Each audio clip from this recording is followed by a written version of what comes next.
You're taking people at the highest level amongst European bankers and senior European policy makers.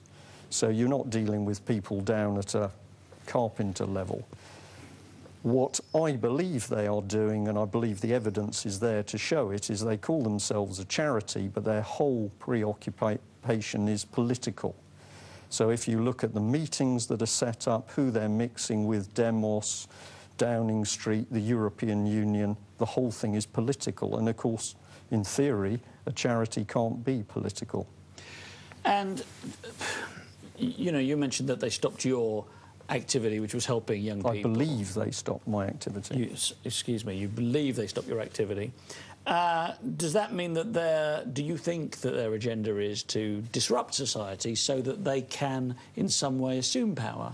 I'd put it another way. What they're actually doing is reframing people to follow their set of values. So people are doing the common purpose course and they're getting a set of values given to them. I can talk about that a little bit more. And that set of values means that you are going to work with other common purpose people outside your authority. Now, this is a key expression which Julia Middleton loves, and she's written a book on it. Now, in theory, it sounds good, doesn't it? You mix people across their boundaries. But you have to say, where does this lead? Because if you take a police officer, and if we take somebody like Maria Wallace, who was the head of Devon and Cornwall Police, all of a sudden she's getting very excited that she knows how the levers of political power in Europe work.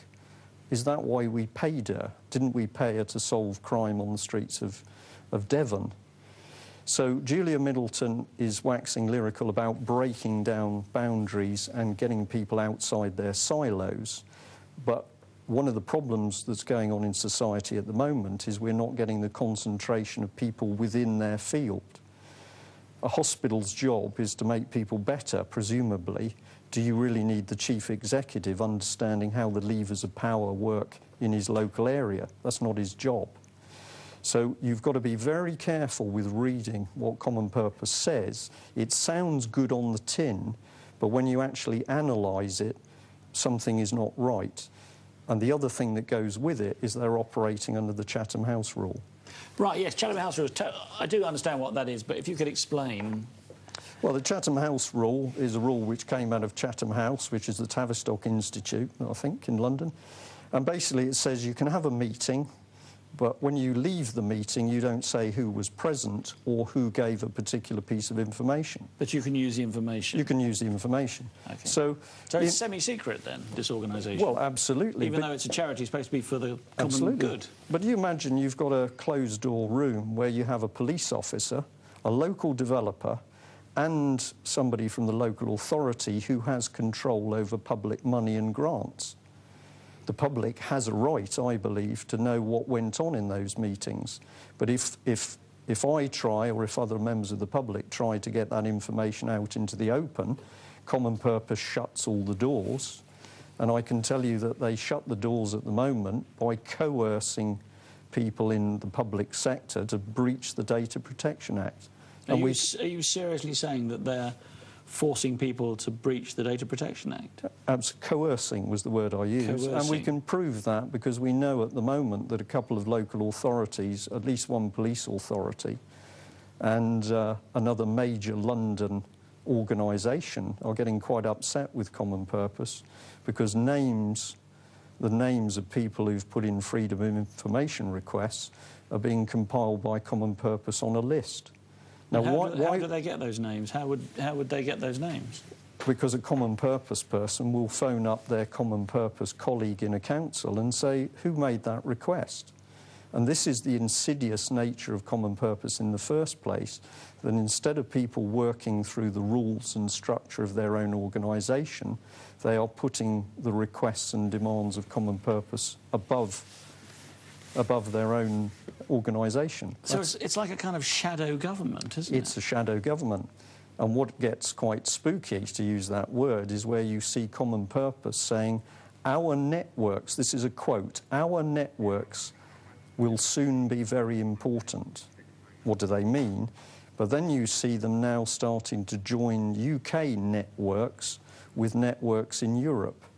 So we think we've got our normal system of government operating, but what's actually happening under the surface is a new common purpose is shaping the direction of society.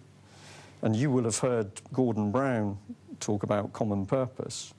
And there's yes, and I heard Barack Obama using the expression common purpose. Absolutely, because there's a real movement when you say, well, what is that common purpose? And that common purpose is a new form of government, and it certainly is not democratic.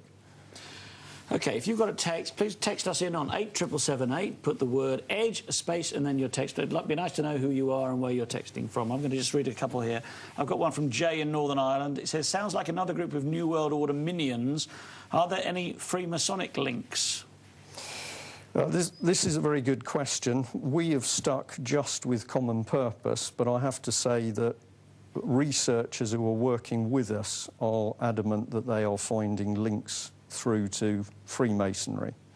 Now, I'm not going to get into what could be quite a heavy discussion on that. I will just say that, yes, we're finding links. You draw your own conclusions. OK, I've got two more here that are quite similar, so I'll read them both together. Does common purpose have an end goal? That's Tim in Wolverhampton. And Pat in Devon says, what can be done about common purpose? They've certainly got an end goal, and I'll tell you what I believe from thousands of hours of research and looking at the documents. Okay. They are looking for a new society with a new form of government, the post-democratic era. Now, that's a very interesting expression. And in that post-democratic era, the government and the control will be formed by common purpose chosen leaders. So you are not going to be voting for your local councillor. The person who's going to be running you is going to be an elitist common purpose leader. Oh, well, that's us sorted then, right? Isn't it? What do we do about it? This is the very good bit, because the easy thing is that we expose what's happening. And this is where it's quite interesting. We have a charity which says that it's a wonderful charity, but when we ask a council or the police or a hospital, how much money have you spent on it, they don't want to tell us. Now, that doesn't make sense, because surely if Common Purpose was providing such brilliant training, you'd boast about it. I am pleased to tell you that Devon and Cornwall Police have spent £57,000. But when we went and tried to get that information, they actually said they got no figures on how much they'd spent. That's remarkable, isn't it? This is provable. It's truly remarkable, yes, yeah? Yes. When we said, well, we know you've trained people, so do you want to rephrase that and have a look? They suddenly say, oh, we've spent £57,000. Now, the person who was doing the freedom of information research inside the police actually said to me, I don't know what's going on, but they won't give me the information, and they keep quoting the Chatham House rule. Now, I knew what was happening, because basically the common purpose trained graduates were actually refusing to give information about common purpose. And that is because it is a secretive organisation. Well, I've just got a text here from one of my former guests here on The Edge, John Harris, the free man. And he says, I know you know him, Brian. He says, Hi, Brian. Demos is a corporation just founded on Dun & Bradstreet. Cheers, John Harris. Well, thank you very much, John. And Paul in Stoke has asked, that's a really good text tonight, are they using NLP training? I think this is almost certain. We know that they're using behavioural techniques, because they admit that. There's a website that was recently set up, which I think is called www.commonpurpose.net, and on that website they are refuting claims from extreme... Oh, I am an extremist, by the way. Anybody who... Not according to you, though. Pardon? Not according to you. No, Common Purpose calls me effectively an extremist. I am BMP, I'm part of an extremist movement. This is in documents. Yes, and yet you were considered safe hands to run a, what was it, a frigate for 20 years? Or... Well, it was a fishery protection vessel when I was a captain, but I was allowed to run around with missiles and torpedoes and things, but Common Purpose says I'm extreme. OK. And anybody who dares to ask questions about what they're doing is extreme. Why is that? Why do you think they do that?